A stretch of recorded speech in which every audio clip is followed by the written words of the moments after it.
Olá, e se eu te dissesse que um dos fatores que mais influencia a saúde mental sua e da sua família pode estar relacionado ao prato de cada refeição? A alimentação influencia muito mais do que o peso. Aliás, ela pode impactar o humor, o sono, a concentração, a saúde mental, tanto sua quanto da sua família. Para conversar sobre essa relação entre psiquiatria, psicologia, nutrição e a saúde mental, o Psiquidu de hoje, eu recebo a Jaqueline Migon, nutricionista, e que vai nos introduzir essa relação e esse bate-papo. Então, Jaqueline, seja muito bem-vinda ao Psiquidu, e é uma satisfação poder estar aqui falando um pouco sobre essa conexão. Prazer, obrigada pelo convite. Eu espero aí contribuir nesse podcast com bastante informação, né, trazendo uma nutrição de precisão mais avançada, dentro do conceito da nutrição ortomolecular, da nutrigenética, da microbiota intestinal.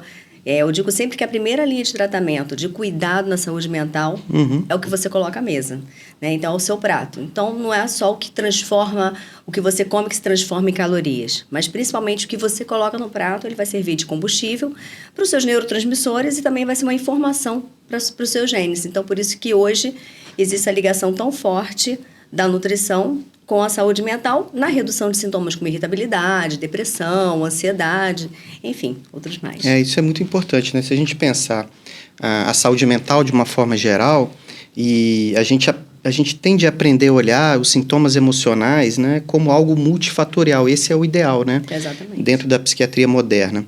E aí a gente tem a biologia, o ambiente, o comportamento, a questão social. E a alimentação, ela está inserida nesse contexto e ela foi durante algum tempo subestimada. E aí é a pergunta que eu faço na prática. A alimentação realmente influencia no tratamento dos transtornos mentais? Bom, a nutrição ela deixou de ser um complemento na saúde mental. Ela passou a ser decisiva dentro da terapêutica, medicamentosa, comportamental e também ambiental, né? Vamos colocar assim. Eu acho que o estudo Smiles ele foi um grande divisor de águas nesse processo, porque eles perceberam, né, através desse estudo, que a dieta do Mediterrâneo ela foi capaz de reduzir 32% da depressão dos pacientes que participaram do estudo. Esse é um número extremamente relevante, né? Muito relevante. Acho que a partir daí é que realmente mudou todo o cenário do olhar dentro da nutrição. E aí isso fez toda a diferença. Eu acho que hoje a gente já pode falar que há um benefício real mesmo da alimentação com a saúde mental. E aí você citou um estudo, que é o estudo Smiles. Tem um outro estudo interessante, que é o Health Mind, que também procurou evidenciar essa relação, né, da alimentação, não só como prevenção, mas muito mais do que isso, como uma intervenção ativa. Exatamente. Que possam reduzir sintomas depressivos, e alguns desses estudos ele focou também a questão da saúde mental de uma forma mais ampla, né? E aí é legal que a gente passa a mostrar a evidência científica das coisas, né? É verdade. Mas às vezes eu brinco, dentro de algumas atividades profissionais que eu tenho, a orientação de quem está aprendendo a psiquiatria, né? Dentro da residência. E aí eu falo que existe o mundo dos estudos, e existe o mundo real, do que a gente observa no dia a dia, né? Exatamente. Dentro de um set clínico, sei lá, dentro de uma orientação. Mas realmente você consegue identificar na prática mesmo, nesse mundo real, fora dos estudos, o que esses estudos recomendam, ou que eles orientam, mas no seu dia a dia mesmo. Você consegue observar como a orientação nutricional pode realmente mudar e impactar a saúde mental? Com certeza. Na verdade, hoje a saúde mental, ela sofre... hoje, colocando a questão da nutrição nesse aspecto, vamos pensar o seguinte: o paciente ele chega para mim, então a primeira coisa que eu faço é um mapeamento ortomolecular. Então, ou seja, os sintomas podem ser os mesmos, mas as origens são diferentes. E com isso os tratamentos mudam, tanto suplementação quanto também da dieta. Então, quando eu faço um mapeamento ortomolecular, eu defino, através das queixas e através dos sintomas, eu faço uma correlação, gera-se um relatório e eu consigo dividi-lo em alguns pilares. Ou seja, o que hoje mais afeta ele emocionalmente? A questão do pilar inflamatório, hormonal, intestinal, nutricional. E a partir disso é que a gente consegue traçar as diretrizes de correção não só dessas queixas, né, ligadas à saúde mental, mas também outras queixas. Então, por exemplo, vamos falar sobre um paciente que tem uma alteração hormonal. A maioria, a mulher, né, Sim. que na verdade tem essa transição hormonal. Então, a queda de estrogênio a gente sabe que impacta diretamente na produção de neurotransmissores como GABA, serotonina, e aí traz um quadro de irritabilidade, de depressão. Então, nesse caso, qual é a dieta ideal para uma paciente que apresenta esses sintomas mentais, né, ligados à psiquiatria, e que seria o ideal para ela? A dieta do Mediterrâneo. Então, a dieta do Mediterrâneo, com a inclusão de alimentos funcionais, ele acaba sendo determinante para a melhora desse quadro e a modulação também hormonal. E aí, o que a gente entra como suplemento? Nós entramos aí com ômega 3, com a B6, e entramos com a rhodiola, a ashwagandha, justamente para fazer essa modulação do humor e ela ter uma melhora significativa. E utilização dos alimentos específicos, tá? É interessante que a gente... te escutando falar, a gente não está falando apenas de dieta, né? Muito mais do que isso. A gente está falando de como a alimentação pode atuar na modulação do humor mesmo. Exatamente. E aí existe essa correlação, né? Se a gente pensar que o alimento para ali no intestino, né? Então tem o intestino, aquela microbiota que tem ali, intestinal, e as nossas emoções. E aí me veio à mente a questão de sintomas ansiosos, né? A gente tem discutido e tem observado tanta informação sobre ansiedade, até na internet mesmo. Sim. E não necessariamente a ansiedade é algo puramente psicológico. A gente tem uma interface complexa. Novamente, citando sobre a questão biológica, né? E aí você falou exatamente isso, da inflamação, do metabolismo. Exatamente. Também o sono que interfere nisso. E cada um vai ter um efeito diferente. Exatamente. Uma conduta completamente diferente. Mas é essa questão que eu queria talvez abordar agora, que é a questão dessa correlação do intestino com o cérebro. Tanto é que tem algumas pessoas que falam que, na verdade, o intestino é o nosso segundo cérebro. Tamanha essa correlação da alimentação e dessa interferência, né? Ou dessa comunicação aí. Mas o que seria esse eixo intestino-cérebro na prática? Essa que é a pergunta. É o que todo mundo coloca, né? Hoje a gente sabe do impacto. Se a gente pensar em saúde mental, não podemos desligar esse ponto, né? Se desligar desse ponto. Então, por exemplo, a pessoa que apresenta esse pilar alterado intestinal, ela já dá indícios, tipo distensão abdominal, gases, ela apresenta uma digestão muito prejudicada, muitas vezes para proteína ou carboidrato, depende disso. Que mais? Ela apresenta, na verdade, um quadro de disbiose. E a gente sabe que o processo de disbiose, a alteração dessa flora intestinal, tem vários tipos. Tem a putrefativa, que é ligada à proteína, tem a fermentativa.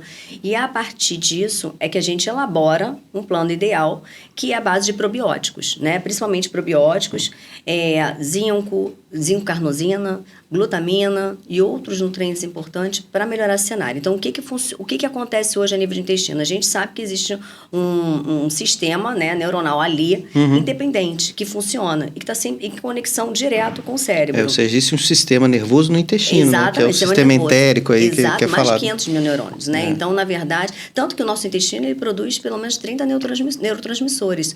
Só que de maior impacto é a serotonina. Ou seja, 95% da nossa serotonina ela é produzida no intestino. Então, a partir do momento que você tem um intestino prejudicado, né?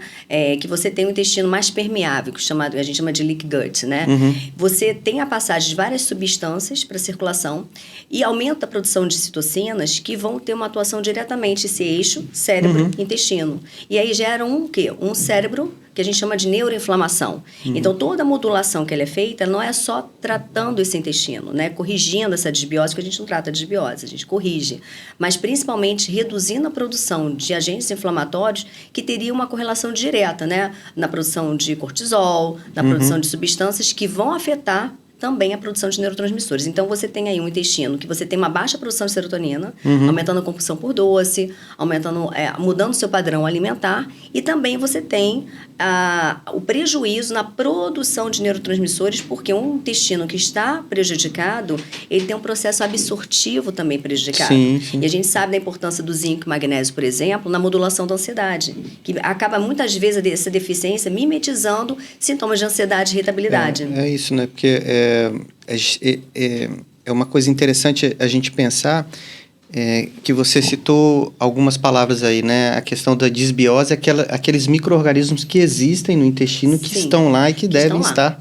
mas dentro de uma quantidade ideal para funcionar. Quando você... desregula, a gente chama de disbiose. Disbiose. Só que você tem dois tipos principais. Você tem o tipo de disbiose, né? Que é aquela disbiose onde você tem o tipo de disbiose provocado pelo tipo de alimento. Você tem uma intolerância ao carboidrato, ou ao glúten, ou à proteína. E você tem a chamada disbiose, ou porque falta bactérias boas, ou porque você tem um excesso de bactérias mais nocivas. E tem o terceiro tipo, que é quando você tem uma baixa produção você tem uma baixa produção de bactérias, onde você realmente acaba comprometendo todo esse cenário.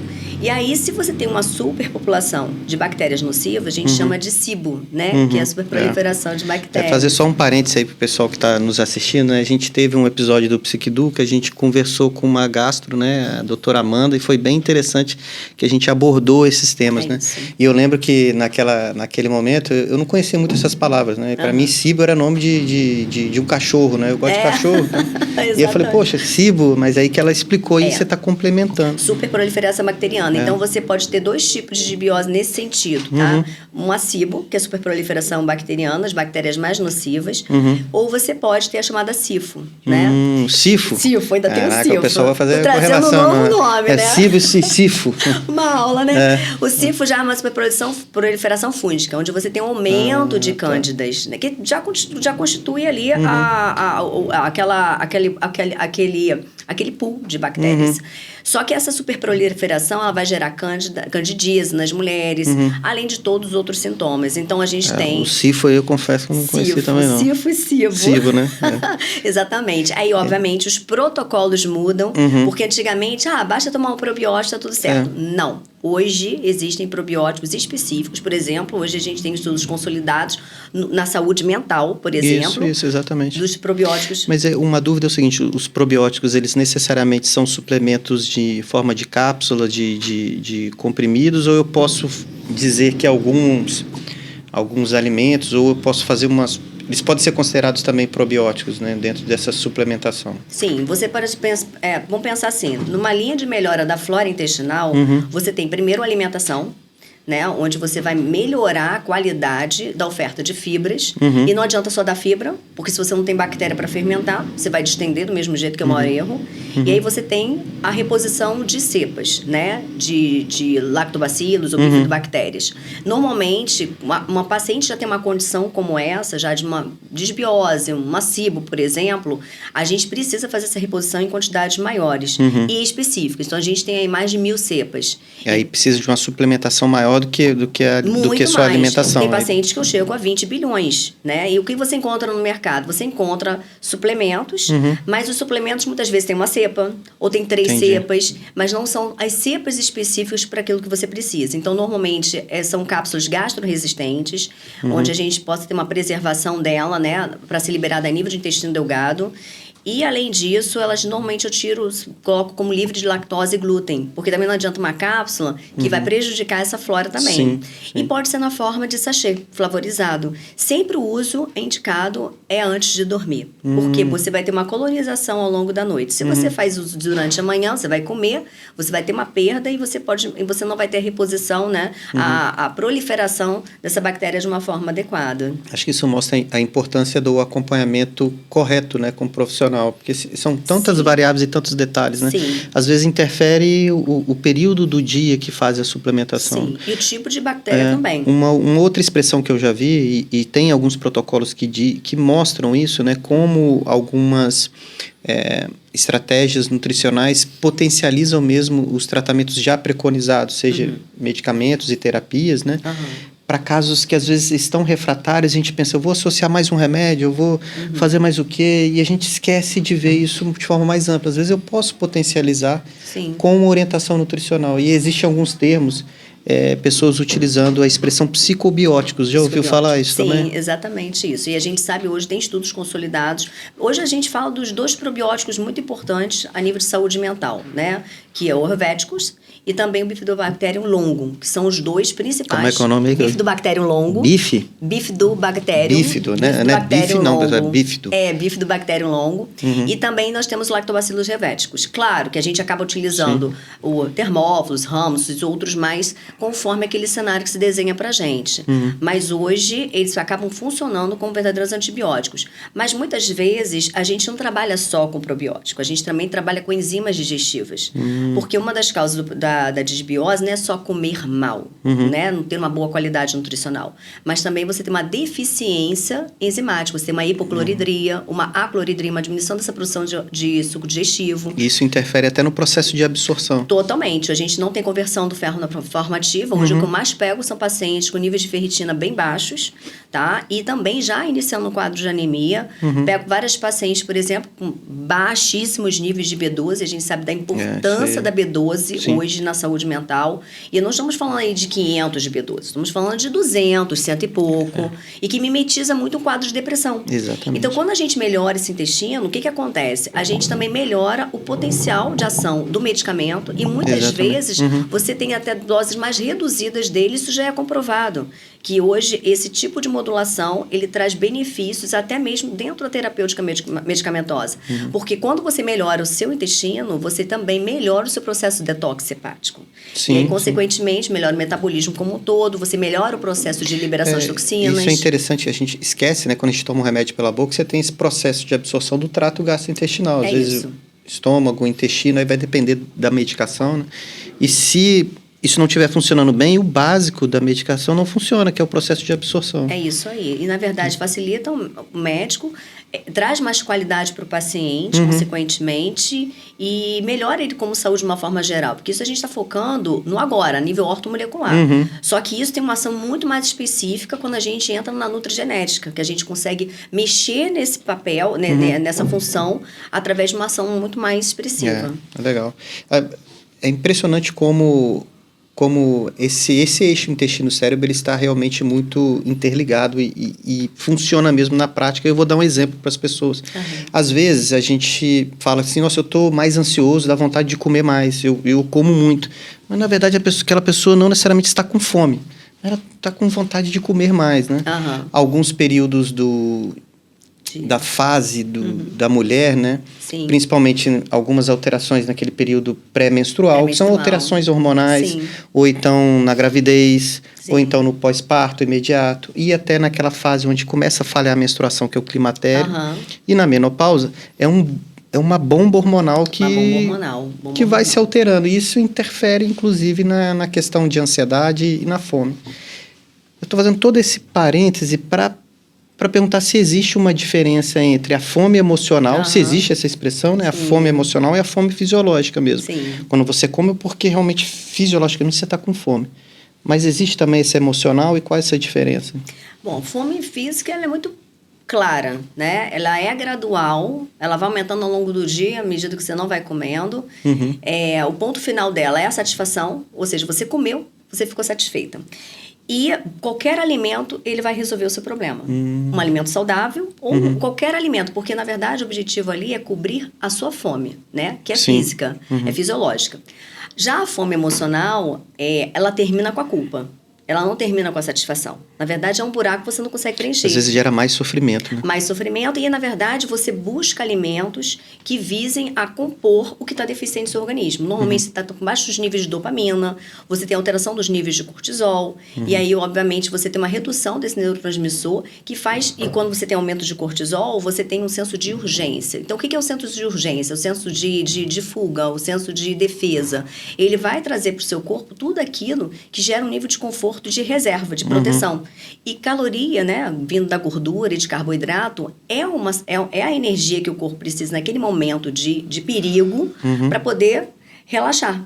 E, normalmente, o que se busca, o corpo busca para aumentar essa dopamina de forma errônea é exatamente o carboidrato. São os doces, os carboidratos, os produtos hiperpalatáveis. Que, na verdade, a gente vai acabar absorvendo aqueles precursores dentro dos neurotransmissores que vão passar a barreira do cérebro, hematocefálico, e produzi-los. E priorar mais no cenário. Irritabilidade, ansiedade. É um ciclo vicioso. Então, eu falo que o que termina na fome emocional é a culpa. É porque na fome emocional a pessoa não necessariamente está com fome. Não. Ela acaba tendo tentando regular uma emoção que está naquele momento desregulado. Por isso a dieta ela é fundamental. Então não adianta chegar para uma pessoa que está nessa fase e falar para ela assim, não, você vai ter que comer assim perfeitinho.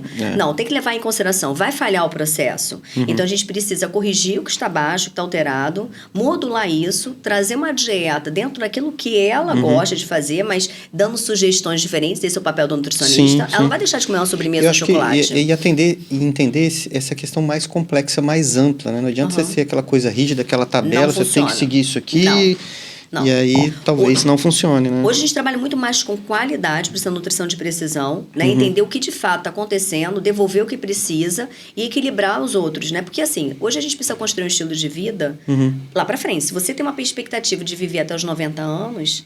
Você hoje não pode criar uma condição de alimentação que vai te privar ao longo dos anos. Você não vai conseguir sustentar isso. Sim. Então, quando você constrói o que você consegue hoje, e esse processo é aos poucos, porque ninguém emagrece um hábito de 50 anos da noite para o dia, você tem grandes chances de dar certo.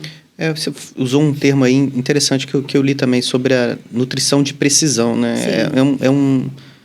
Talvez algo que já há muito tempo se observa dentro da nutrição, mas que não necessariamente é tão falado, né? Pensar nas coisas mais individualizadas seria isso. Sim, personalizadas. E aí existe uma outra coisa, que são aquelas dietas, os modismos, né? E os comportamentos alimentares, né?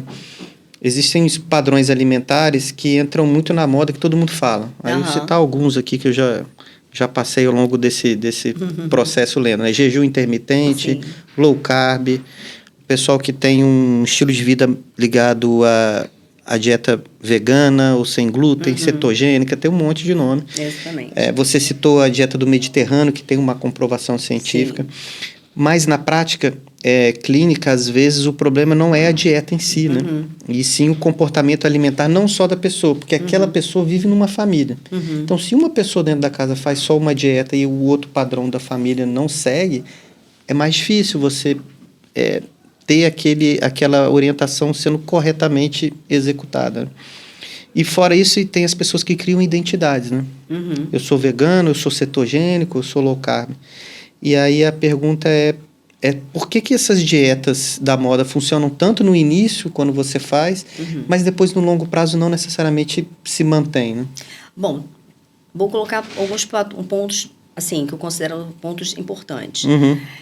Por que dá certo no início e não dá certo depois? Exatamente. Primeiro, porque fazer a dieta não é algo difícil. O difícil é você criar uma estrutura dentro de casa para sustentar tudo aquilo que precisa para ela dar certo. Então, é uma secretária, é uma geladeira, uma despensa totalmente condicionada a isso, você ter aqueles alimentos disponíveis. No início, tudo é maravilhoso. A pessoa faz, perfeito.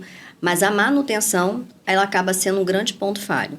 O segundo fator é que cada indivíduo tem uma microbiota específica e uma genética específica, tá? Então, qualquer processo ele pode dar certo no início. Mas se aquilo ali, geneticamente falando, ele não for, vamos colocar assim, compatível àquela resposta que o seu corpo tem, automaticamente é uma dieta que não vai dar certo. Sim. O terceiro fator é o quê? Ela mantém aquela dieta sempre, ou seja, o fato de ser low carb, o fato de ser uma dieta do Mediterrâneo, né? Vamos pensar low carb, as dietas da moda. Não necessariamente quer dizer que é uma dieta certa, porque ela pode estar seguindo um modelo, um padrão de dieta a nível metabólico, tá? Mas não necessariamente ela apresentar os nutrientes na quantidade que você precisa para manter seu metabolismo funcionando, que é onde entra a ortomolecular. Né? E aí eu sempre dou sempre o exemplo do que é a ortomolecular. As pessoas perguntam muito o que é a nutrição ortomolecular, que faz toda a diferença, né?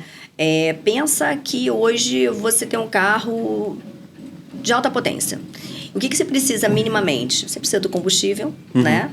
E o combustível, o que é? É um alimento, é o que oferece calorias para fazer o carro andar.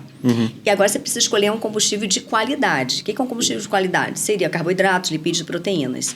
Até então, seu carro vai funcionar. Só que a diferença na ortomolecular dentro desse cenário para ajudar você a emagrecer é diferente. Como é que está o fluido do freio? Como estão as velas de ignição? Como é que está seu filtro de ar? Como é que está o óleo do motor?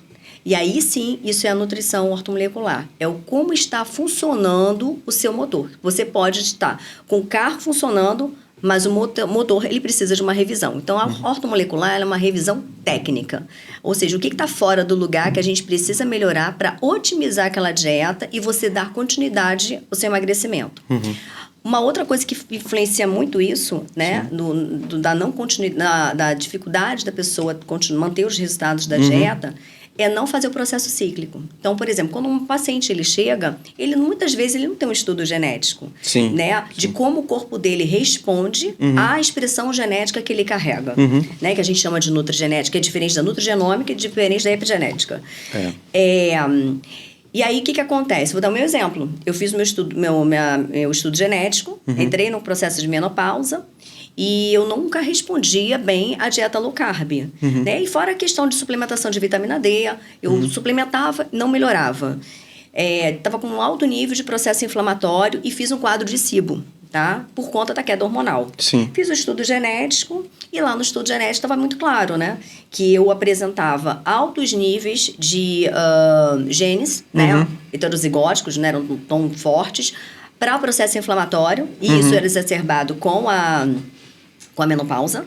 E aí, obviamente, a minha dieta tinha que ser com perfil anti-inflamatório e principalmente suplementos anti-inflamatórios. A partir desse estudo, você consegue individualizar melhor a dieta? Muito mais. Vitamina D. Hoje eu não uso vitamina D via oral. Usei 50 mil por semana, não fazia nem cosquinha em mim. Eu tive que começar a utilizar a cada 4 meses 600 mil intramuscular. Porque aí eu aumentar, porque eu tenho uma alteração genética para a utilização da vitamina D. E para complementar, low carb. Eu não respondo à dieta low carb. Eu tenho uma alteração genética que me impossibilita ter um metabolismo adequado para dietas low carb. Eu não respondo e realmente não emagrecia. Era dieta do Mediterrâneo com alto conteúdo de gordura monoinsaturada. Isso aí é bem interessante, porque isso talvez seja o conceito clássico da nutrição de precisão. Mas existe também, aí que é legal, eu lembrei aqui, eu estava lendo sobre a psiquiatria de precisão. Então, tem gente tentando ter um tratamento mais personalizado, né? Citou o estudo genético, existem estudos genéticos, estudo farmacológico, você faz uma testagem farmacogenética, esse é o nome, para avaliar a probabilidade de resposta a alguns psicofármacos. Nesse estudo genético tem vários painéis. Isso é muito subjetivo hoje nos protocolos de prática clínica da psiquiatria. Talvez hoje o consenso que não é mandatório pedir para todo mundo, mas tem alguns casos que eu acho interessante se pensar, principalmente aqueles casos exatamente que são refratários. Você já usou, quadros depressivos refratários, ansiosos refratários. Sem dormir, não consegue dormir. E mesmo por tempo e dose adequado, terapia, e não funciona. Então, é pensar a coisa de uma maior precisão. E essa interface da psiquiatria de precisão ou da saúde mental de precisão com a nutrição de precisão é bem legal. Não, é fantástico. O estudo farmacogenético, ou o teste, como é que é? É uma curiosidade, de repente o pessoal está ouvindo. É exame de sangue, é saliva? Saliva. Saliva é super prático. Hoje, por exemplo, eu trabalho com o aplicativo que eu utilizo, inclusive de conexão com os pacientes. Eu consegui utilizar a DNA Club, né, que é a empresa, e eu consegui baratear bastante isso para os pacientes. Antigamente, esses estudos custavam R$5.000. Me falavam que era coisa de gente milionária, né? Não sei como é que tá agora, se está mais acessível. Então, até pouco tempo eu trabalhava com uma que era em torno de 2.700. Hoje eu consegui reduzir isso para 1.900 com vários painéis. Então, assim, a pessoa recebe um kit em casa, feito suave, né? Utilização, tem um protocolo, não pode ter escovado os dentes tantas horas, cigarro e tudo mais. E a coleta é autocoleta ou autocoleta, depois coloca no tubinho de ensaio, já com a solução preparada. E aí, quando vai para o correio, né? Na verdade, devolve pro... Devolve, ele já sabe que é um material que tem um cuidado especial no transporte. E em 45 dias tem feito o estudo genético, ele já está pronto. E é interessante porque ele fala exatamente isso, sobre medicamentos, por exemplo, dentro dos painéis, medicamentos, por exemplo, isso é uma coisa interessante. Que são tolerados, outros não. Principalmente para esses casos refratários que realmente você fez tudo certinho, que o protocolo manda, que o estudo manda. Mas é aquilo, né? A atividade do mundo real, de quem está na bancada ou no consultório, às vezes é diferente daquele ambiente mais controlado do estudo. E aí, casos refratários, eu acho interessante pensar assim. Hoje, por exemplo, o mapeamento, ele já me diz muito do paciente. Então, a gente arruma esse terreno biológico. Também não adianta medicamento se você não está com o terreno biológico adequado. Sim, tá? sim. Eu falo que é aquela pessoa que já tem um projeto de longevidade de vida, de qualidade de vida. Por exemplo, o meu estudo genético deu uma coisa que eu tinha grande receio, mas eu não tenho história familiar. Alzheimer, né? Então, o que acontece? Mudou tudo, porque não só mudou o meu protocolo pessoal, né, de alimentação, como hoje eu consegui definir quais são os nutrientes para eu trabalhar o quê? A neuroplasticidade, que é o que a gente fala muito hoje, né? A neuroplasticidade e principalmente a longevidade neurológica, que é um ponto importante. É bem legal isso, porque se a gente pensar, talvez isso entre no conceito da epigenética. Exatamente. Ou seja, você tem uma carga genética, você sabe que você tem uma probabilidade de ter determinada coisa. Exatamente. Mas isso não é 100% de certeza. Então, dependendo do estilo de vida, isso envolve alimentação, atividade física, amizades, não usar drogas, talvez a espiritualidade. Esse conjunto de coisas pode te proteger de tal forma que você não evolua para aquela tendência genética, uma tendência mais atenuada. Isso. Ou você vai ter Alzheimer lá com 100 anos, tá bom, né? Sim, é exatamente isso. O que acontece? É exatamente um ponto importante. Qual é a diferença da nutrigenética, da nutrigenômica e também da epigenética? Realmente, agora eu também não... É isso. São coisas diferentes, porque as pessoas muitas vezes usam o termo, você usou o termo perfeito, né? Eu acertei, né, epigenética. Acertou perfeitamente bem, aliás. Foi perfeito. A nutrigenética, você já tem, por exemplo, nenhum nutriente, ele muda a sequência original do seu DNA. Isso é fato, isso é o que você carrega. Tanto que o estudo genético você faz uma vez só, tá? Sim. Então, por exemplo, a nutrigenética é a forma, né, como o seu DNA, ele vai influenciar a forma como o seu corpo reage ao alimento. É o meu caso.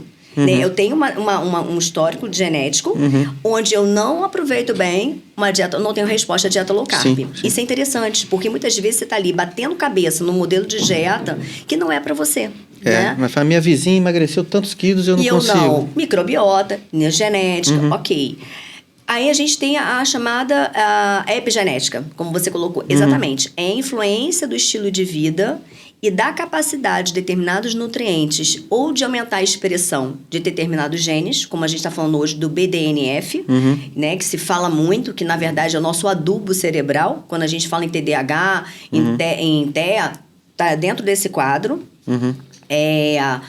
E a gente trabalha também nutrientes que vão funcionar como silenciadores.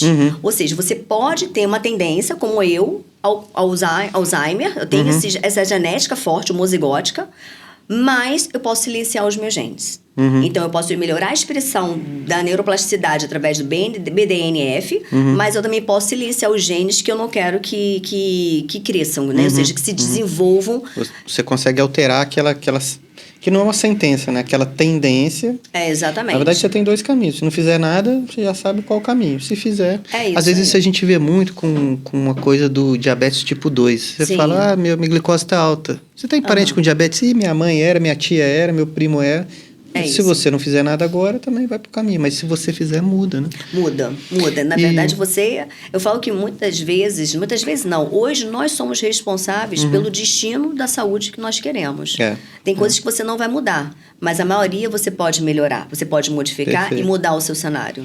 Você citou uma outra coisa aqui que eu achei interessante, que citou o TEA e o TDAH, né? O TDAH, todo mundo sabe que é, o TEA, transtorno do espectro autismo, mas esses dois quadros, eles têm umas particularidades. Aí o TEA, principalmente, quando a gente fala do autismo e seletividade alimentar. Sim.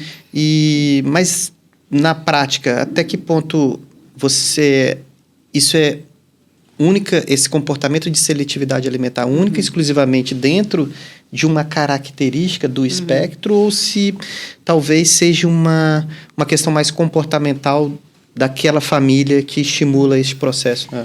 A gente tem TEA. Vamos lá, dentro do paciente que tem TEA, né? A gente tem uma característica importante, que ele tem uma seletividade sensorial, bastante importante, pode ser para cor, pode ser para cheiro, para sabor. Então, cada alimento, ele vai reagir de uma forma diferente, como se aquilo ali fosse muito ruim para ele, né? Como se fosse um risco para ele, na verdade. E nós temos também a questão comportamental dele, né? A irritabilidade e tudo mais. E o que a gente coloca? Que, por exemplo, a seletividade, ela é motor, tá? E o comportamento, ele passa a ser, como a gente coloca, o efeito final. Na verdade, é um sintoma. Então, quando a gente fala de TEA, a gente está falando de neuroinflamação. Hoje, o ponto crucial no paciente com TEA é a inflamação intestinal. Todo o processo desse paciente, ele começa na modulação intestinal, com uso de probióticos, zincarnosina, óleo de orégano, desparasitação. E aí os efeitos são muito bons, porque existe uma redução expressiva desses sintomas, a gente consegue melhorar a qualidade. Aí vamos falar da seletividade. Ela tem que ser trabalhada de forma diferente. Ela pode ser potencializada, sim, pelos hábitos da família, mas ela tem já um fator, né, importante dentro dessa condição clínica. E que a terapia, né, as terapias com nutricionista, até mesmo com fonoaudiólogos, são importantes, né? Essas terapias são importantes porque elas vão ajudar no manejo dessa seletividade. E aí, se você melhora essa seletividade, automaticamente você melhora a qualidade nutricional e você consegue, paralelamente com a suplementação, melhorar esse intestino e ter uma melhor qualidade. Consequentemente, questões comportamentais pelo eixo intestino. Muita coisa. Eu lembro uma vez que eu estava em Niterói e a gente trabalhava num centro de crianças que tinham espectro autista, né? E aí tinha uma criança que tinha que cancelar todas as consultas. Porque quando ela chegava lá, ela chegava quebrando tudo. Era muito agitada, comia com a mão. né? Não, era coisa surreal. É o que a gente chama, às vezes, não verbal, talvez, aquele nível 3 de suporte. Sim, era bem complicado, né? A dinâmica era muito difícil. E aí nós começamos todo o processo de modulação intestinal. Bom, conclusão. Em um mês, a criança chegava calma, comia com garfo. Era outra criança na modulação intestinal. Então, assim, pra gente ver. E, obviamente, as terapias, né, trabalhando a parte de seletividade alimentar, fazia toda a diferença. Dentro do TEA, essa importância dessa equipe não multi, né, mas inter, né, esse diálogo entre todo mundo, né? E é interessante também só o pessoal relembrar que você tem uma experiência já longa aí na nutrição, né? E também tem muita experiência com essa parte de saúde mental, trabalha bastante tempo aí em unidades de internação psiquiátrica, então tem essa expertise também. Sim. E aí dentro do TEA é interessante porque também existem aqueles quadros de pessoas que têm o transtorno do espectro autista, em crianças isso é mais intenso, com comorbidades de questões alimentares, né? Como, por exemplo, às vezes doença celíaca, intolerância à lactose, alergia ao glúten. Que piora mais ainda. E aí piora muito. Então, eu sempre uso isso como regra para mim, né? Se eu tenho alguém com TEA que tem irritabilidade, alterações de sono, dor abdominal, constipação, diarreia, que não melhora muito com o tratamento preconizado, eu tenho que pensar que talvez ou eu posso ter essas questões relacionadas às alergias alimentares ou às doenças, ou como complementar o tratamento de uma outra maneira e não só colocando mais um remédio, intensificando determinados tipos de terapia. Então, pensar como a nutrição pode ajudar e ajuda muito nesse caso. Muita né? coisa. Então, algumas receitas são... E a dúvida, você consegue orientar a família até em como manusear, sei lá, o cardápio em casa ou a orientação primeiro a gente começa com esse estudo, né, para avaliar exatamente quais os pontos que são, assim, cruciais para desencadear o quadro clínico dele. Então, fazendo essa mudança, já é um primeiro aspecto que facilita a inclusão de determinados alimentos. Porque se você tem uma criança mais calma, você tem uma criança mais tranquila, automaticamente... É até mais fácil ele ser apresentado a outras coisas. Exatamente. Aí, como é que começa o processo? Primeiro, a gente começa com aquilo que ele realmente aceita, tá? Tem casos que só come arroz. Eu já vi. Miojo. Aí a gente fala, a criança pediu miojo? Não. Isso é um hábito que a família encontrou um conforto, porque para a família é desesperador. Imagina. Algumas situações é difícil. Então, quando ela encontra um miojo para a criança, ela fala, caramba, graças a Deus ele está comendo miojo. E é muito mais, assim, acolhedor do que de crítica, né? Um ambiente tem que ser muito mais acolhedor. Aí, o que a gente faz nesse cenário? Então, vamos supor que a criança foi apresentada a cenoura. Né? Então, a cenoura ela é apresentada de diferentes formas, porque a consistência também pode ser um fator importante. Isso é legal, que a gente faz a cenoura de um jeito, não gostou de cenoura, mas você fez de que forma? Isso acontece com o adulto. A gente enjoa de um alimento, né? Eu digo isso em casa, eu sou nutricionista e o santo de casa faz milagre. Eu tenho que introduzir os alimentos para minha filha dessa forma. Então, hoje a cenoura cozida, ele vai sentir a textura, ele vai sentir o sabor, e aí vai fazer aquela careta, né? Ou não. Na versão crua, para saber como é que funciona. Depois, raladinha, no arroz, na forma de bolinho de arroz com cenoura, por exemplo. Isso aí eu fiquei com água na boca, deve ser bom. É bom que eu fiz isso em casa. E aí a gente utiliza farinha de aveia, utiliza semente, porque aí não é mais o que ele está vendo, né? Já é uma... E se ele me dá condições de uma estrutura, ele não tem problema com esse tipo de consistência, fica mais fácil. E aí eu utilizo no estrogonofe, por exemplo. Eu faço o estrogonofe para minha filha, onde o purê, a base dele, é o creme de cenoura, né? Então aí a gente tem outras formas de introduzir isso. O que a gente precisa é encontrar o que ele aceita e, a partir daí, fazer várias apresentações. E consistentes, porque a gente só melhora um hábito quando você submete aquilo várias vezes. E aí você acaba se acostumando. Isso é legal. Entendeu? Fica a dica aí, pessoal, que eu sei que tem algumas famílias que tem essa dificuldade, né, da seletividade alimentar dentro do TEA, então é interessante bolo essas de cenouras. Por isso a criança não gosta da cenoura normal, mas eu gosto de um doce. Sim. Aí você dá um bolo de cenoura, farinha de aveia, com chocolate cacau. E aí você consegue melhorar isso. Agora, o outro paralelo, né, dentro do TDAH, existe alguma questão que a gente pode pensar, TDAH e alimentação, ajustes alimentares? Sim. Qual que é a sua experiência com relação a isso? Olha, o TDAH já não tem tanto a questão inflamatória. A questão principal é perfil de alimentação. Hoje o TDAH, claro, o intestino é importante, né? Como um canal ali de liberação de várias substâncias que vão alterar os neurotransmissores. Mas hoje o que eu observo é que a criança, né, com TDAH, ela tem uma alimentação muito pobre em nutrientes. E a gente sabe da importância do zinco e magnésio na melhora da irritabilidade, do foco, da atenção, entendeu? O ômega 3 utilizado também tem um papel importante.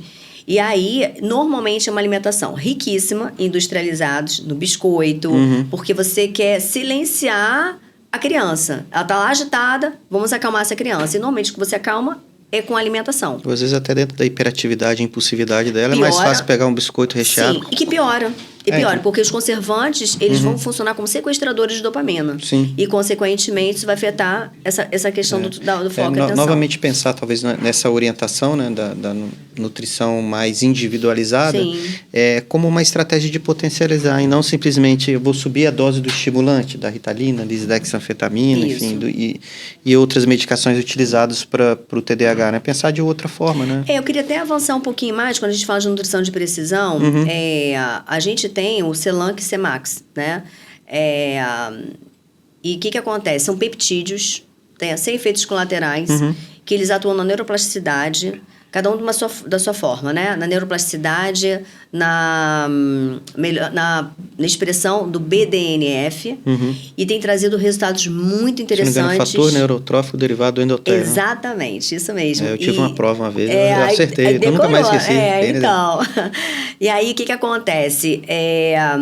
Tem uma melhora significativa nos sintomas. Então, tem pais que estão abrindo mão de utilizar determinados medicamentos para utilizar os peptídeos, né, que mimetizam aí como análogos, né, de alguns medicamentos, e que com resultados bastante expressivos, né? Então acaba sendo bem interessante, porque não é só no controle dos sintomas, mas principalmente na melhora da capacidade de reorganização desse cérebro, né, desses neurônios, e na capacidade deles de formar novas trilhas, novas conexões. Acho importante essa questão de a potencialização dos tratamentos, a forma mais complementar e esse diálogo, né, das diferentes áreas em prol de ter uma coisa mais precisa e mais individualizada dos casos. Né? É isso. E agora a inter-relação, né? Sono, humor e comportamento alimentar. Eu tenho alguns colegas que quando o sono não está muito bem, ou então já ouvi muita expressão que noite é um problema.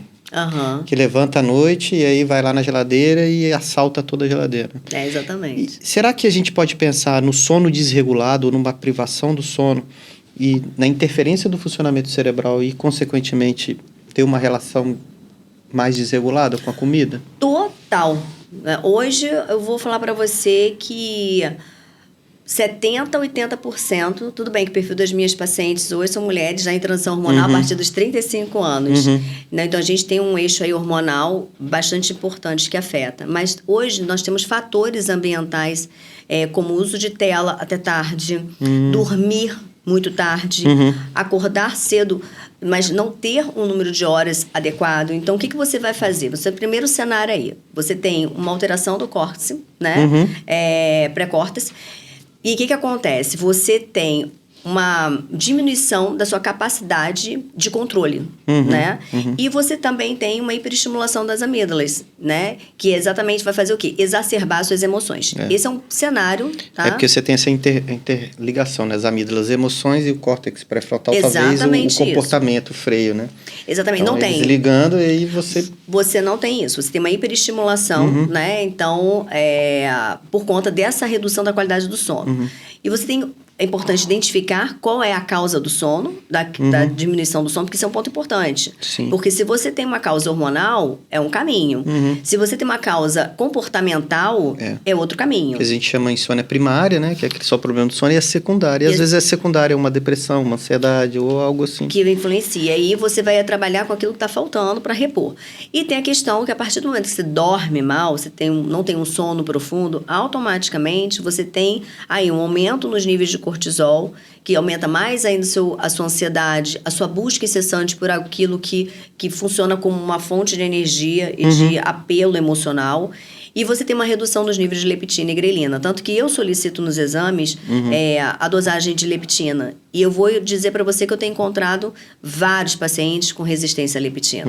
Todos ligados ao sono. Eu encontro jovens agora, né, que eu atendo. Estou falando de meninas de 21 anos, com nível de cortisol de 35, 37. Que eu não encontro mulheres de 50 anos. Sim. Né? Então, a gente vê...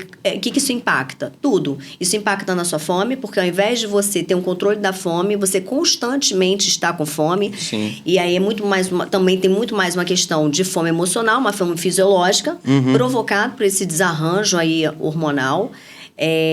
Ao mesmo tempo, você precisa modular tudo isso, e a gente consegue modular tudo isso. Você tem a questão do sono interferindo no nível de neurotransmissores, e aí isso vai afetar também a sua vontade de comer, né? Principalmente se você tiver o intestino prejudicado. Sim. Aí você vai ter uma vontade maior de comer doces, você tem uma serotonina reduzida. Então, aí o que você precisa? Corrigir a causa, repor realmente o que está faltando, né? E oferecer esses nutrientes como suporte. Por isso, muitas vezes, a pessoa fala, eu faço dieta, não dá certo nesse campo. Por quê? Porque, na verdade, você hoje tem uma série de fatores que contribuem para você não emagrecer, porque isso afeta o seu emagrecimento, aumenta a sua inflamação, a neuroinflamação, e, consequentemente, você tem mais irritabilidade, mais ansiedade, e aí nós temos que pensar em outros recursos também. Legal. Agora, eu estava pensando também, falando aí das alimentações, eu lembrei um pouco da família, né? Sim. E aí da minha família, e se tinha aquelas reuniões aos finais de semana, normalmente ia a casa do avó, naquela mesa farta, e todo mundo reunia, assim, e quanto que era interessante, e talvez isso, de certa forma, trazia um certo ganho dentro da saúde mental, né? Aquele comer junto, né? Sim. Como um fator protetor. E aí eu lembrei do projeto, tem até aqui um negócio muito bacana aí, que faz parte da sua atividade profissional, não sei se vai dar para o pessoal ver aqui, mas eu achei tão bacana o nome, né? Chama Minha Família Saudável, né? É um projeto bem interessante, porque quando a gente fala e quando a gente atua na saúde mental, a gente não trata só a pessoa. Sim. Essa pessoa está inserida num contexto familiar, e às vezes a gente precisa olhar a família também e trazer orientações. O projeto Minha Família Saudável eu achei bem interessante, e eu queria falar um pouco sobre ele, né? Como que nasceu esse projeto, como nasceu Minha Família Saudável? Então, eu falo que a família é como um ecossistema, né? Se um está alterado, todos serão alterados também. Então, como é que começou? Começou primeiro a partir de uma visão no consultório, onde eu percebia que eu trabalhava a dieta certa, o programa certo para ela ficava calibrada, mas na hora de executar ou dar continuidade, ela falhava no processo. Então, a gente entendia que o processo de sucesso no emagrecimento, na melhora da saúde e longevidade, ela também tinha que continuar em casa. Tinha que envolver a família. Tinha que envolver a família. E muitas vezes ela quer que a família seja envolvida, mas ela não sabe o que fazer para isso. Sim. Porque ela, imagina, vamos pensar no cenário de uma mulher hoje. No auge da profissional, cuidando da casa, marido, filhos, ainda tendo que cuidar de si e das alterações hormonais. São vários que começam. papéis, né? Vários papéis. Então, ela consegue cuidar dela, mas ela não consegue, diante da família, fazer uma mudança. E aí, quando a gente vai fazer esse mapeamento de saúde na casa da pessoa, nós percebemos que existem vários vieses aí de saúde que estão desregulados. Sim. É a geladeira e dispensa que não estão adequadas, é a secretária que praticamente pensa no que vai fazer para a família, faz todo dia a mesma coisa. Ela não tem conhecimento, muitas vezes, do que é saudável. Sim, então, ela usa fritura. Então, assim, fora o fato de que a cozinha, ela é um ambiente de doença, porque se você descongela inadequadamente, se essa secretária ela não lava as mãos, se ela não faz um processo de higienização das hortaliças. Até a própria panela que faz os alimentos pode ter interferência. Pode ter. Aquela panela toda riscada. Ou seja, uma panela que ela vai trazer substâncias para a comida. Sim. E, obviamente, tem um papel importante na saúde mental, porque ela vai aumentar a irritabilidade, ansiedade, metais tóxicos. E fora o descongelamento em embalagens plásticas não adequadas. Então, a gente viu esse cenário totalmente alterado. Então, Minha Família Saudável, ele foi construído para isso. Para a gente criar o projeto ideal para que a sua saúde ela tenha continuidade dentro de casa. Às vezes, o que a família precisa não é de dieta. Ela precisa de uma mudança de hábitos. Sim. E aí, eu conheci a Roberta, né, inclusive no BNI, e trabalha só com segurança alimentar. E aí a gente conseguiu unir o conhecimento da nutrição clínica com a nutrição de segurança, né? De segurança em casa. E a gente criou esse projeto Minha Família Saudável. Então, por exemplo, o que faz hoje você dar errado em casa? É porque minha secretária não tem ideia de fazer o cardápio. Nós temos o projeto para ensinar a sua secretária a fazer o cardápio. Que legal. Ela não tem conhecimento sobre o que é saudável. A gente faz um tour pelo mercado e pelo hortifruti para ensinar como escolher os alimentos, como olhar um rótulo, como você escolher um alimento de boa qualidade, às vezes com preço menor. Sabe o que é legal isso também? Que talvez essa pessoa que ajude aquela família, ela pode multiplicar isso também dentro da casa dela. Sim. E ser um fator multiplicador é isso aí. na comunidade onde vive, no local onde vive. Sim. E por falar em comunidade, eu lembrei de uma outra coisa. Hoje em dia, a gente grava o programa aqui no Rio de Janeiro. O Rio de Janeiro tem muitos desses condomínios, né? Seja de prédios e de casas. É isso. E que alguns dos condomínios estão percebendo que eles podem ter um papel extremamente relevante em mudar o comportamento das pessoas. Ou para o lado ruim, mas eu sempre brinco, né, que a gente deve estimular a salutogênese, a saúde, não simplesmente a patogênese. Então, a salutogênese estimular o comportamento das pessoas para o lado bom.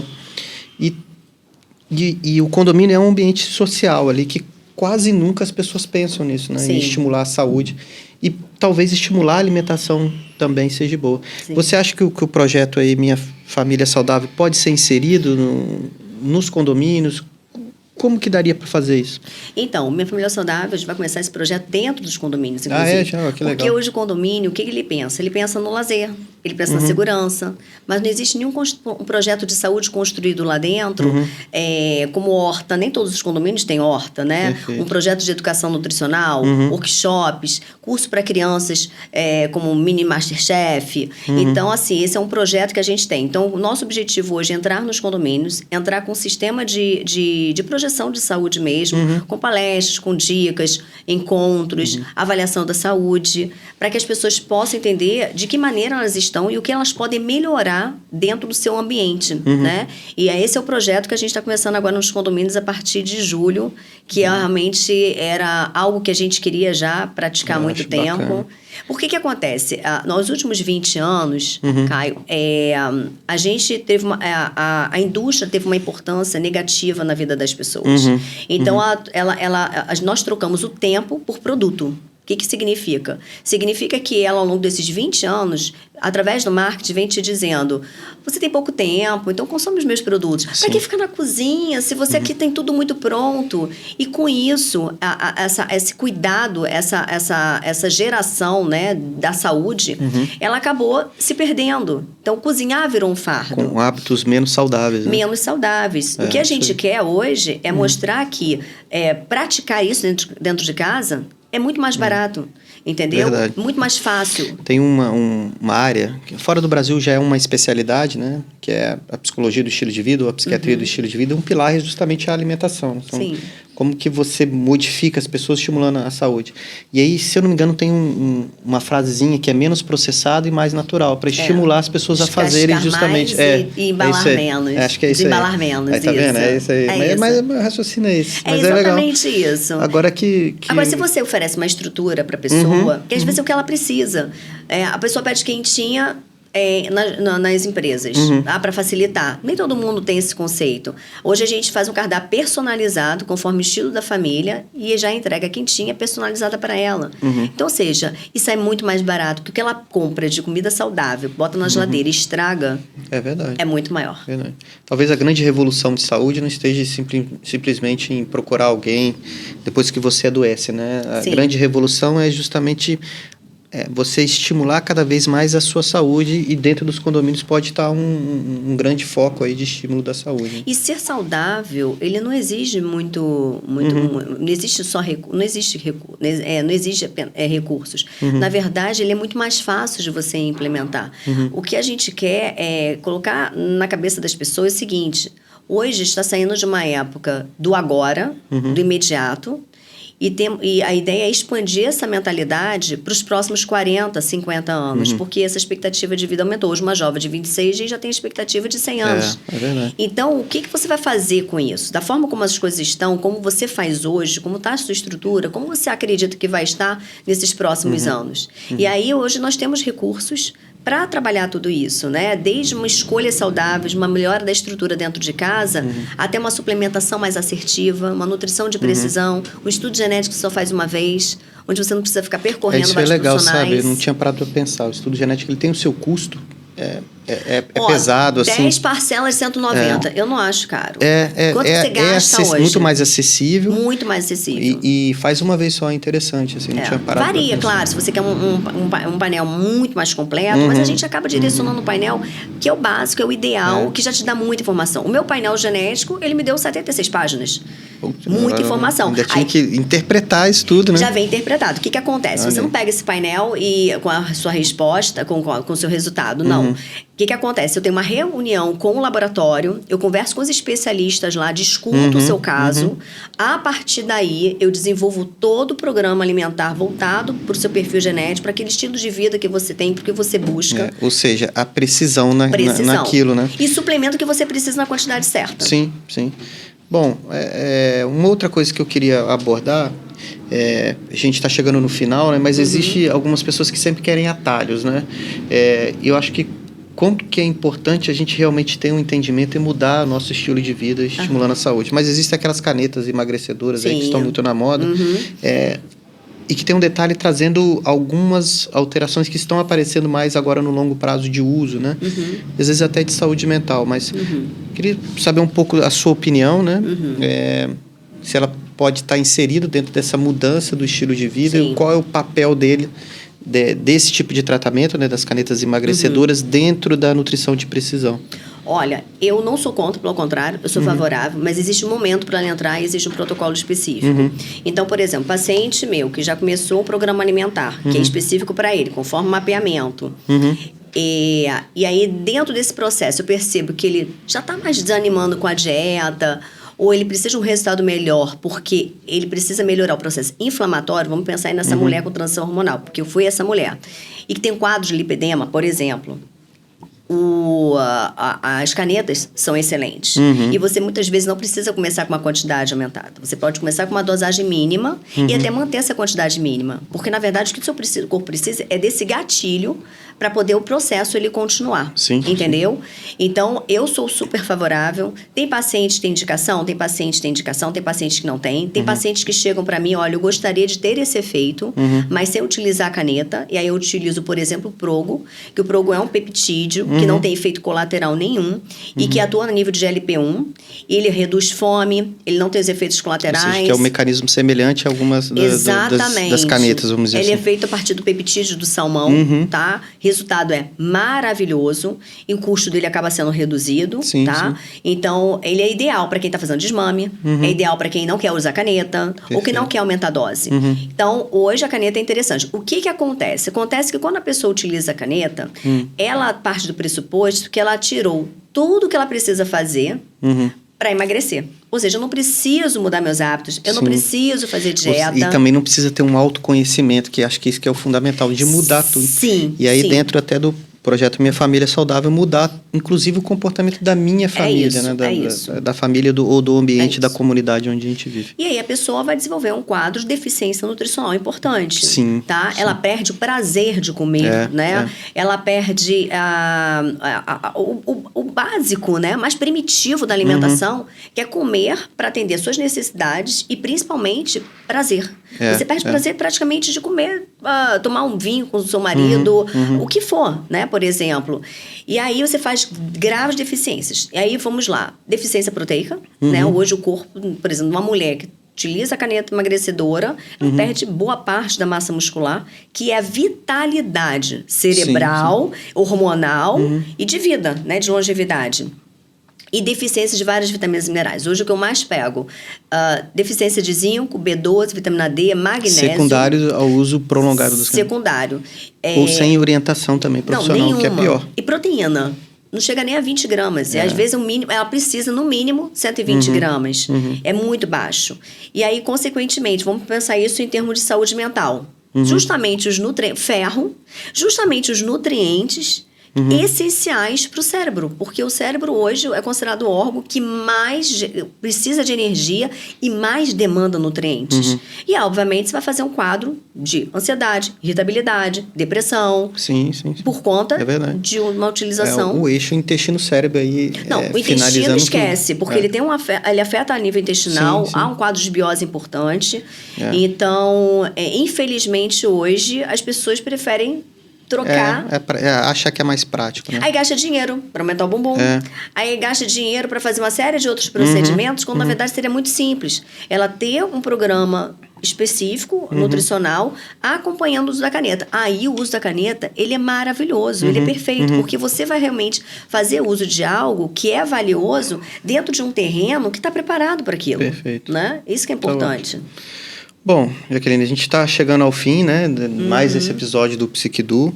Você que está assistindo aí, que gostou do conteúdo, lembra de compartilhar, mandar para outra pessoa que tem a necessidade de ouvir isso. Essas informações são extremamente relevantes. É muito importante a gente entender que a alimentação ela é um lugar, é uma estratégia que faz parte hoje do contexto de saúde mental moderna, dentro da psiquiatria moderna, dentro dos tratamentos de precisão. Exatamente. Então, vou deixar a palavra aberta, deixar os seus contatos, o pessoal deve estar curioso, saber como quem entra em contato contigo, principalmente também do projeto da Minha Família Saudável, dos condomínios, enfim, deixar a palavra aberta para você. Obrigada pela oportunidade mais uma vez. Eu sou apaixonada por nutrição, e a nutrição de precisão mais ainda requer muito estudo, né? Eu, ano passado, fiquei 1 ano aí estudando online, né? No Canadá, só com a parte de nutrigenética e peptídeos. É uma área que a gente precisa realmente investir se a gente quiser de verdade acertar, né, com esse paciente, que quando chega, ele chega pedindo uma solução, pedindo ajuda. Hoje, meu Instagram é o jaquelinemigon.nutri, onde ali eu abordo várias questões ligadas a todo esse perfil de alimentação, nutrigenética, ortomolecular. E também nós temos o Minha Família Saudável, né? O Instagram do Minha Família _ Saudável. Você vai encontrar vários conteúdos de saúde dentro do contexto da sua casa, o que você pode melhorar com várias dicas. O Instagram tá maravilhoso, tenho certeza que vocês vão amar. E se vocês quiserem manter contato com a gente ou conhecer os nossos projetos de Minha Família Saudável, inclusive atendimento lá na clínica Mudileve, onde eu atendo os pacientes, é só clicar na bio, né? O link da bio, que lá você vai ter os nossos contatos, entra em contato com o WhatsApp e escolhe aí o melhor programa para você. Tenho certeza que os conteúdos serão enriquecedores. Ok, perfeito. Mais uma vez, obrigado. Obrigada. E me despeço de vocês. Obrigada. Até o próximo Psiquidu. Tchau. Tchau.